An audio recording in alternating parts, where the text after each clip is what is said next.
हो तेरे दर पे ओ मेरी मैया, तेरे दीवाने आए हैं।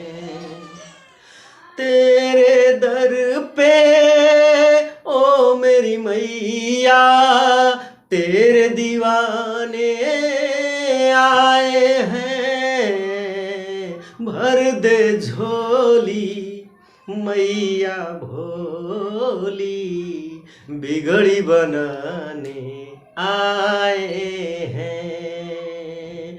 भर दे झोली मैया भोली, बिगड़ी बनाने आए हैं।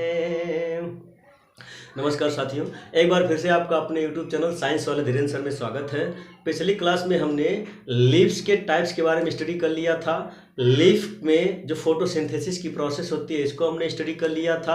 फोटोसिंथेसिस में जो हमारा भोजन बनता है उसके लिए क्या क्या चीज़ें आवश्यक होती हैं। कार्बन डाइऑक्साइड होता है, वाटर होता है, सनलाइट होता है। इन तीनों का यूज करके प्लांट ग्लूकोज बनाते हैं, ऑक्सीजन बनाते हैं, वाटर बनाते हैं। ग्लूकोज को प्लांट जब बनाता है तो सिंपलर फॉर्म में बनाता है और इसको फिर क्या करता है, जो बच जाता है उसको स्टार्च के फॉर्म में कन्वर्ट कर लेता है, स्टार्च के फॉर्म में रखता है। स्टार्च को आगे चल के उसको फ्रूट में कन्वर्ट कर देता है। उसी फ्रूट को हम कॉम्प्लेक्स फॉर्म का फूड कहते हैं जो हम अपने बॉडी में इंटेक करते हैं। अर्थात संसार का जो भी खाना अपने बॉडी में इंटेक करते हैं वो कॉम्प्लेक्स फॉर्म में होता है। उस कॉम्प्लेक्स फॉर्म के फूड से अगर हमको एनर्जी चाहिए होता है तो उस कॉम्प्लेक्स फॉर्म के फूड को सिंपलर फॉर्म में कन्वर्ट करना पड़ता है। तो सबसे पहले हम उसको स्टार्च में बदलते हैं, फिर स्टार्च से बदल करके वो किस में बदल जाता है, ग्लूकोज में बदल जाता है। और जो सनलाइट की एनर्जी होती है प्लांट उस एनर्जी को ग्लूकोज में ही रखता है। उस ग्लूकोज से फिर हम क्या करते हैं, ग्लूकोज को अपने सेल में लेके जाते हैं। सेल में एक प्रोसेस होती है, उस प्रोसेस के थ्रू हम क्या कर लेते हैं, एनर्जी को एटीपी के फॉर्म में निकालते हैं। उस एटीपी से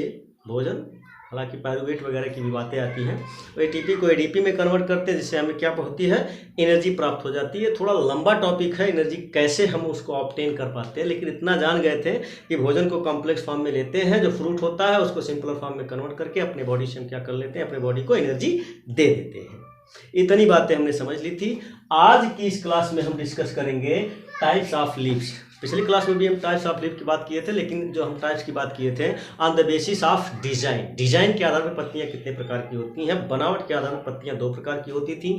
एक जो थी सरल पत्ती होती थी, सिंपल लीफ होती थी जिसका जो मार्जिन होता था वो एकदम सिंपल हुआ करता था, जिग जैग नहीं होता था। एक कॉम्प्लेक्स लीफ होती थी जिसका मार्जिन क्या होता था, जिग जैग टाइप का होता है, जैसे नीम की पत्ती होती है, उसको हम क्या बोलते हैं, कॉम्प्लेक्स लीफ कहते हैं। लेकिन आज जब हम बात करेंगे वेनेशन की, बात करेंगे कि वेनेशन यानी कि शिरा विन्यास के आधार पर पत्तियां कितने प्रकार की होती है। अब कहेंगे शिरा विन्यास क्या होता है, तो रुक जाइए थोड़ा सा पत्ती हम ले लेते हैं, बताते हैं शिरा विन्यास क्या होता है।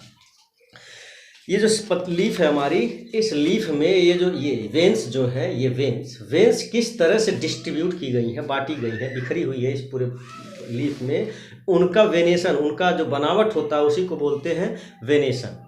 वेन इसमें किस तरह से डिजाइन होता है लीफ में, उस वेन्स के डिजाइन के आधार पे भी पत्तियां दो प्रकार की होती हैं। तो वो जो वेन्स का डिजाइन होता है उसको हम बोलते हैं शिरा विन्यास, इंग्लिश में इसी को बोलते हैं वेनेशन।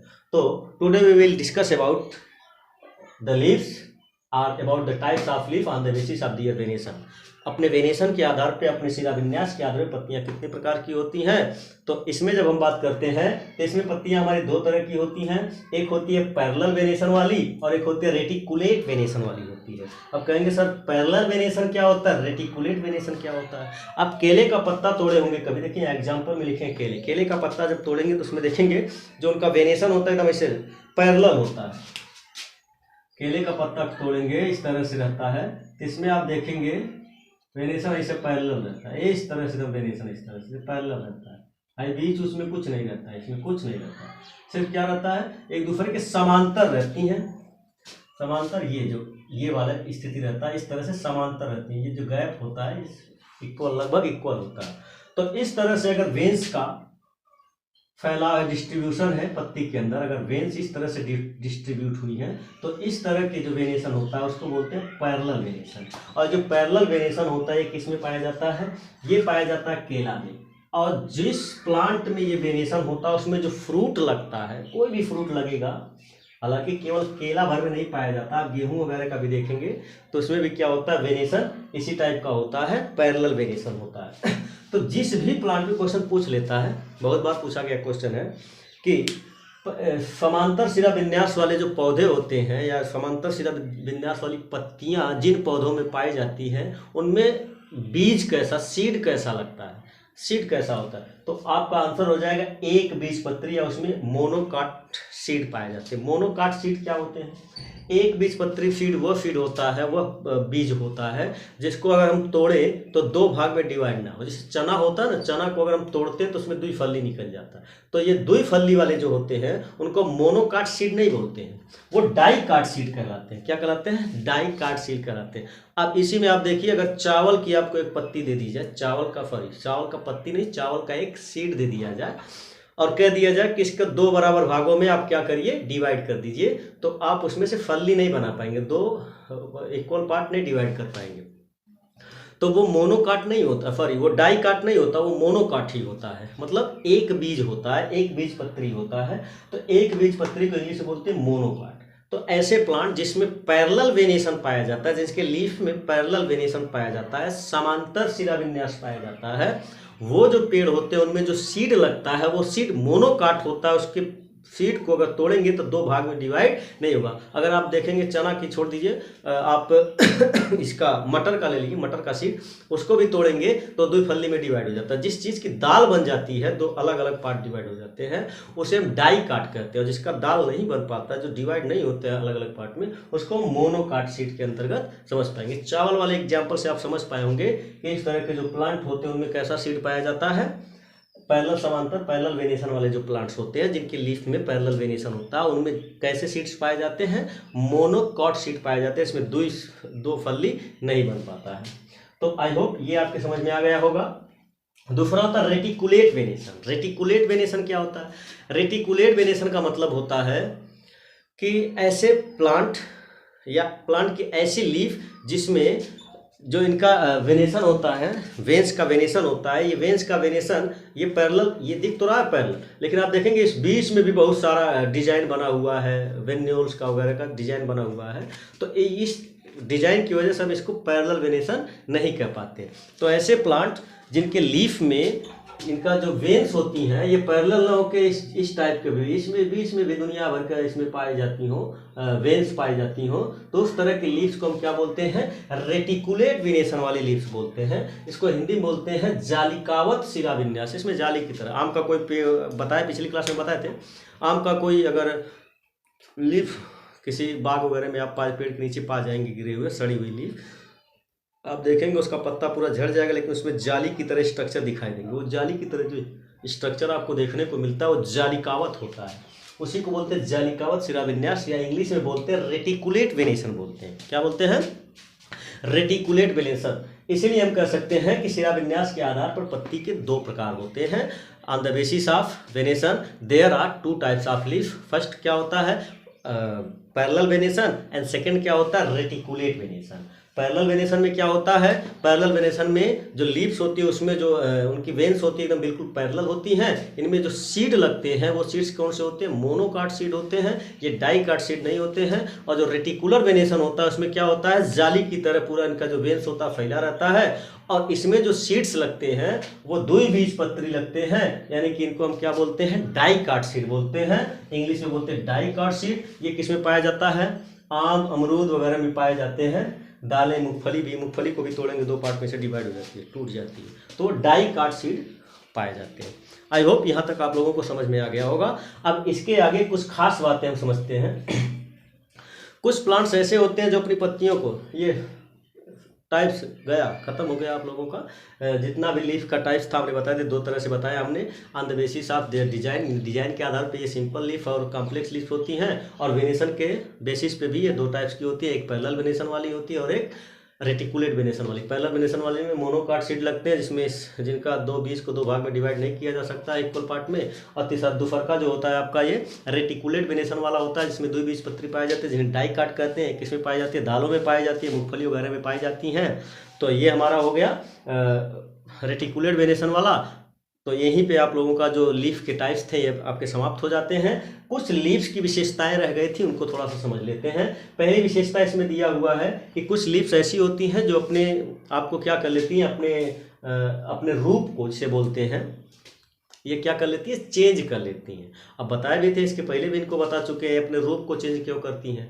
ये चौड़ी लीव्स होती हैं। डिजर्ट में पाए जाने वाले जो प्लांट्स होते हैं उनकी लीफ अगर चौड़ी होंगी तो उनमें स्टोमेटा ज़्यादा दिखाई देंगे। स्टोमेटा बड़े होंगे तो उनमें जो वाटर एब्जॉर्ब होगा वो क्या हो जाएगा, वाटर इवेपोरेट हो जाएगा, ट्रांसपिरेशन हो जाएगा, वाष्पोत्सर्जन हो जाएगा। और इतना पानी वहाँ के प्लांट्स के पास होता नहीं है। डिजर्ट में पानी होबे नहीं करता, बहुत कम होता है, लगभग न के बराबर होता है, अप्रॉक्सीमेटली नॉट। तो ऐसी स्थिति में क्या होता है, वहाँ के जो प्लांट्स होते हैं अपने लीफ को चौड़ा न करके क्या कर लेते हैं, नुकीला कर लेते हैं। इससे फ़ायदा ये होता है कि उसमें जो वाष्पोत्सर्जन यानी कि जो जिसे बोलते हैं ट्रांसपिरेशन की प्रोसेस बहुत स्लो होती है, बहुत स्लो होती है। अब ट्रांसपिरेशन है जब नहीं वहाँ होता है तो बारिश भी कम हो पाती है इसी वजह से। तो ये हो जाता है, अपनी पत्तियों को क्या कर लेते हैं, डिजर्ट प्लांट अपने पत्तियों को चेंज कर लेते हैं, कन्वर्ट कर लेते हैं, कांटों के फॉर्म में कर लेते हैं। इससे एक फायदा और होता है, इनके पत्तों को कोई जानवर, एक तो थोड़ा पत्ता उनके पास होगा करता है, जो होता है वो कांटे के फॉर्म में होता है, इसलिए कांटे के फॉर्म होता है, कोई जानवर उसे खा भी ना पाए। उसके बाद होता है, इस डिजर्ट में पाए जाने वाले जो प्लांट्स होते हैं उनको एक स्पेशल नाम दिया जाता है, उन्हें बोलते हैं जीरोफाइटिक प्लांट। पूछ लेता है डिजर्ट में पाए जाने वाले प्लांट्स को क्या बोलते हैं, तो डिजर्ट में पाए जाने वाले प्लांट्स को क्या बोलते हैं, जीरोफाइटिक प्लांट कहते हैं। इनके कुछ एग्जाम्पल यहाँ देखिए, नागफनी, एलोवेरा और पीचर प्लांट्स होता है। पीचर प्लांट को पनघट पौधा भी कहते हैं। क्या बोलते हैं, पीचर प्लांट को पनघट पौधा भी कहते हैं हिंदी में। तो नागफनी, एलोवेरा, एलोवेरा के बारे में तो आप लोग सुनबे किए होंगे। एलोवेरा हमारी स्किन के लिए बहुत फ़ायदेमंद होता है। एलोवेरा को काट करके उसके अंदर से उसका जो बीच वाला पार्ट होता है, लीफ के अंदर का बीच वाला पार्ट, उसको निकाल के चेहरे पे लगाया जाता है। स्किन को ग्लो करने में हेल्प करता है, चेहरे की चमक बनती है। उस चीज़ को खाने से स्टमक की जितनी सारी समस्याएं होती हैं उन सभी समस्याओं को क्या कर देता है, सॉल्व करने में हेल्प करता है। आपके पेट में जितना कचरा वगैरह रहेगा सबको क्या कर देता है, क्लीन कर देता है, कितने भी दिन का रहे। तो एलोवेरा को केवल फेस पे ही नहीं बल्कि उसको इनटेक करने से भी हमारी बॉडी में बहुत सारे फायदे होते हैं। इसलिए हम तो यही कहेंगे कि एलोवेरा एक बहुत ही प्रकार का बहुत ही बढ़िया फ़ायदेमंद पौधा है। ये आप लोगों को अपने घर पे लगाना चाहिए, और सिर्फ लगाना नहीं चाहिए, उसको दवा के फॉर्म में यूज भी करना चाहिए।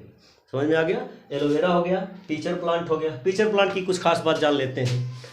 ये कह रहा है इनमें नाइट्रोजन की कमी होती है। ये जो पीचर प्लांट्स होते हैं ऐसे जगहों पे ग्रो करते हैं जहाँ पे नाइट्रोजन कम होता है। तो जब वो ऐसी जगहों पे ग्रो करेंगे तो उन्हें नाइट्रोजन मिल नहीं पाता। अब नाइट्रोजन, बिना नाइट्रोजन के प्लांट ग्रो कर भी नहीं करेगा। तो अगर उसे ग्रो करना है तो उसको क्या चाहिए, नाइट्रोजन क्या करता है, ग्रोथ में हेल्प करता है प्लांट्स के। यूरिया वगैरह खेत में डालते हैं, यूरिया में क्या होता है, सब नाइट्रोजन होता है ताकि प्लांट अच्छे से ग्रो कर पाए।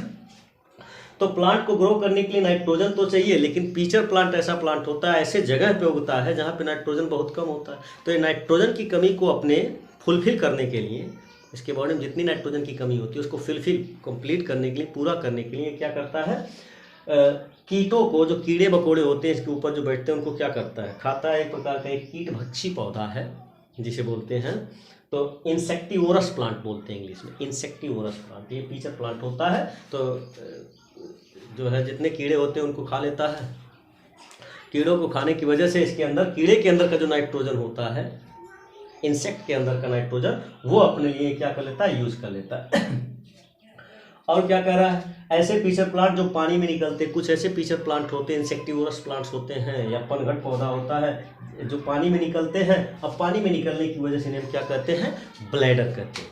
क्या बोलते हैं, ब्लैडर। एक बार फिर से समझिए कि लिप्स की टाइप्स के कितनी होती है। लिप्स की दो टाइप्स होती है। किसके आधार पर, on the basis of venation, venation के आधार पर लिप्स की टाइप्स की बात करेंगे तो ये दो प्रकार की लिप्स होती हैं। पहली कौन सी लिप्स होती है, पैरेलल वेनेशन वाली लिप्स होती है। पैरेलल वेनेशन वाली लिप में जो इनका वेन्स का डिस्ट्रीब्यूशन होता है ये पैरेलल होता है, इस कारण से इन्हें पैरेलल वेनेशन वाली लिप्स कहते हैं। और इनमें जो सीड लगता है ये मोनोकाट सीड लगता है। और मोनोकाट सीड का अगर एग्जाम्पल पूछ ले तो ये जो आपका चावल होता है मोनोकाट होता है। और अगर पैरेलल वेनेशन वाली लीफ के बारे में पूछता है तो जो बनाना होता है, केला होता है, केले में पैरेलल वेनेशन वाली जो है लीफ पाई जाती है, प्रचलित है, इसी में से क्वेश्चन पूछ लेता है, इसमें ज़्यादा पैनिक होने की जरूरत नहीं है। सेकेंड होता है आपका रेटिकुलेट वेनेशन, जालिकावत शिराविन्यास होता है। ये किसमें पाया जाता है, इसमें जो वेन्स होती हैं वो जाली की तरह पूरी लीफ में फैली रहती है। और इसमें जो सीड लगता है वो कैसा सीड लगता है, वो आपका डाइकॉट सीड लगता है। जैसे आम होता है, आम का जो सीड होता है गुठली गुठली गुठली के अंदर भी एक छोटा सा सीड पाया जाता है। उसको जब हम बाहर निकालते तो खोलते देखते 2 भागों में अलग अलग डिवाइड हो जाता है। उसका हम पिपीरी बनाते थे। हॉर्न हॉर्न हॉर्न इंग्लिश में हॉर्न बोलते हैं। वो पिपीरी बजाते थे, बहुत बढ़िया आवाज़ करता था। तो वो होता है आम के अंदर पाया जाता है। तो वो भी डाइकॉट सीड होता है। ठीक है। उसके बाद हमने बात किया था कुछ स्पेशल करेक्टरिस्टिक जो सीड होती है अपने फॉर्म को क्या कर लेती है, चेंज कर लेती है, ताकि वाष्पोत्सर्जन ट्रांसपीरेशन से बच पाए, ट्रांसपीरेशन की प्रोसेस कम हो पाए। एक इसमें पाया जाता है जो मरुस्थल के प्लांट्स होते हैं, जैसे डिजर्ट प्लांट कहते हैं, उसमें ये प्रोसेस होती है। उसके बाद हम पीचर प्लांट की बात करेंगे। तो पीचर प्लांट जो होता है उनमें नाइट्रोजन की कमी होती है। उस नाइट्रोजन की कमी को डिफिशियंसी ऑफ नाइट्रोजन बोलते हैं।